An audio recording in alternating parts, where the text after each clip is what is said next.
मंदिर जाने के एक नहीं अनेक है लाभ। प्रतिदिन पूजा करने से मिलते हैं ये 36 लाभ। भगवान के प्रति हर व्यक्ति की जब श्रद्धा होती है, इसलिए तो जब भी हम किसी मुसीबत में होते हैं तो सबसे पहले भगवान को याद करते हैं। हर हिंदू धर्म में प्रतिदिन देवी देवताओं की पूजा की जाती है, लेकिन घर पर पूजा पाठ के साथ ही मंदिर भी जाना चाहिए। प्रतिदिन मंदिर जाकर पूजा दर्शन करने के एक दो नहीं बल्कि 36 लाभ है, और इन लाभों को शास्त्रों के साथ ही वैज्ञानिक आधार पर भी लाभकारी माना गया है। लेकिन उससे जानने से पहले अगर आप भी चाहते हैं कि माता रानी का आशीर्वाद आप पर बना रहे, तो इस वीडियो को एक लाइक करें और चैनल को सब्सक्राइब कर ले और कमेंट बॉक्स में जय माता दी जरूर लिखें। पहला, मंदिर जाने से सुबह ब्रह्म मुहूर्त में उठने का नियम बनता है। सुबह जल्दी उठने से हम अपने नित्य कर्म जैसे उषापान, शौच, दत्य, धावन, स्नान आदि से निवृत्त हो जाते हैं। दूसरा, अपने घर के निकटतम मंदिर तक पैदल चलकर जाने से हमारा भ्रमण व्यायाम होता है, प्राण वायु मिलती है और उगते हुए सूर्य की दिव्य लालिमा का अवलोकन होता है। तीसरा, मंदिर की घंटी को 7 सेकंड की बजने से और इसकी टंकार पर ध्यान केंद्रित होने से हमारा मन सभी सांस्कारिक विषमताओं से हटकर प्रभु के चरणों में अर्पित हो जाता है। चौथा, मंदिर में भगवान को अर्पित सुगंधित फूलों की खुशबू से स्वास्थ्य लाभ मिलता है तथा उत्साहवर्धन होता है। पांचवा, मंदिर में अर्पित भिन्न भिन्न फूलों के विविध रंगों से हमें सुकून मिलता है। छठवा, मंदिर में कपूर, अगरबत्ती और धूप की दिव्य सुगंध से हमारी प्रतिरोधक क्षमता बढ़ती है और नकारात्मकता समाप्त होती है।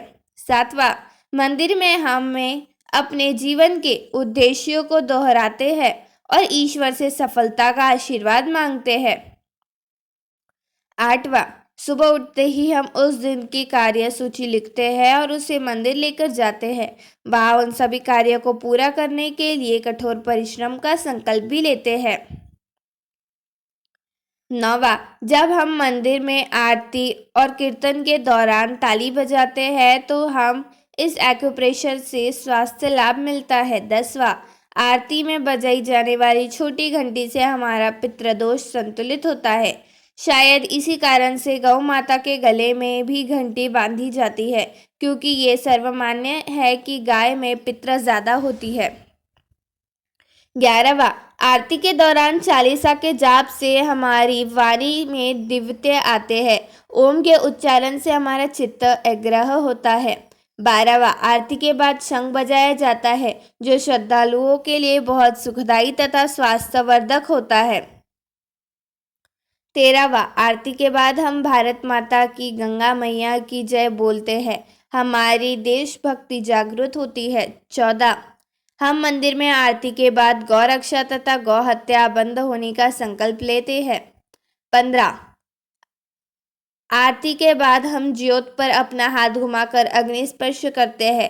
इससे हमारी कोशिकाओं को दिव्य उष्णता मिलती है और हमारे भीतर पल रहे सभी जीवाणु संक्रमण समाप्त होते हैं।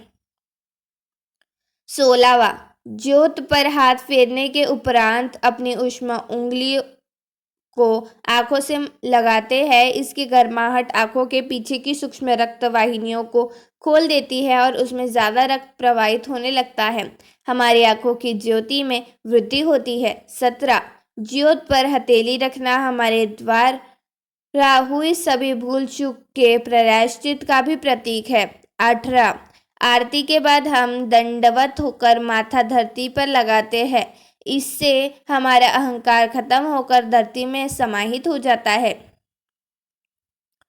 मंदिर में भगवान के दर्शन के बाद हमें तुलसी चरणामृत और प्रसाद मिलता है। चरणामृत एक दिव्य प्रिय प्रसाद है, जिससे गाय के दूध, दही, शहद, मिश्री, गंगाजल और तुलसी से बनाकर विशेष धातु के बर्तन में रखा जाता है।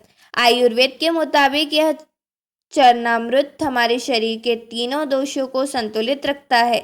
20वां, चरणामृत के साथ दी गई तुलसी हम बिना चबाए निगल जाते हैं, जिससे हमारे सभी रोग ठीक हो जाते हैं। 21वां, मंदिर में पूजा अर्चना के बाद जब हम भगवान की मूर्ति की परिक्रमा करते हैं, इससे पूरे ब्रह्मांड की दैवीय ऊर्जा गर्भस्थान के शिखर पर विद्यमान धातु के कलश से प्रवाहित होकर ईश्वर की मूर्ति के नीचे दबाई गई धातु पिंड तक जाती है और धरती के समा जाती है।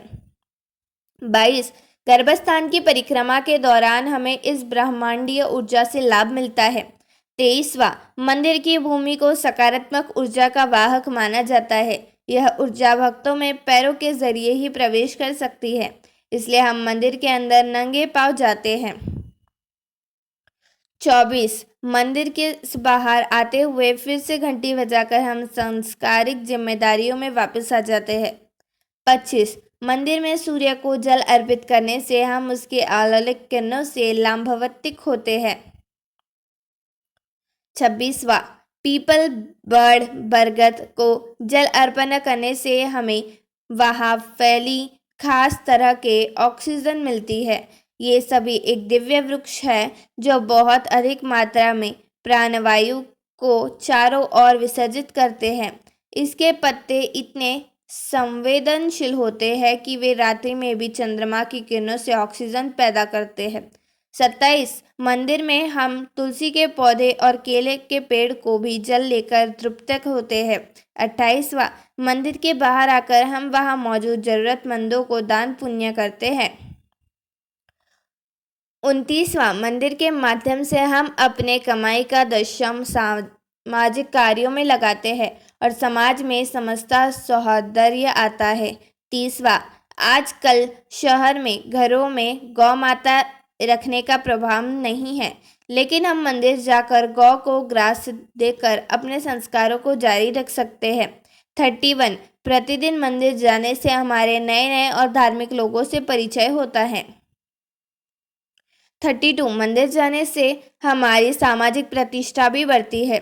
33 मंदिर जाने से वहाँ के पुरोहित से आशीर्वाद मिलता है और हमें पंचांग आदि जैसी कई ज़रूरी सांस्कृतिक जानकारी मिलती है। 34 पंचांग के श्रावण या पाठन से हमें अपने धार्मिक जिम्मेदारियों का पालन करने में मदद मिलती है और हमारा कल्याण होता है। 35 मंदिर में सभी वेद, पुराण, गीता, रामायण, महाभारत आदि शास्त्र मौजूद होते हैं, जिन्हें पढ़कर हम अपना जीवन सफल कर सकते हैं। 36 इसलिए हम सभी को प्रतिदिन मंदिर जाने का संकल्प लेना चाहिए। इससे हमारा समाज संगठित होकर संस्कृति की रक्षा होगी और हमारा प्यारा भारत पुनः विश्व गुरु बनेगा। धन्यवाद।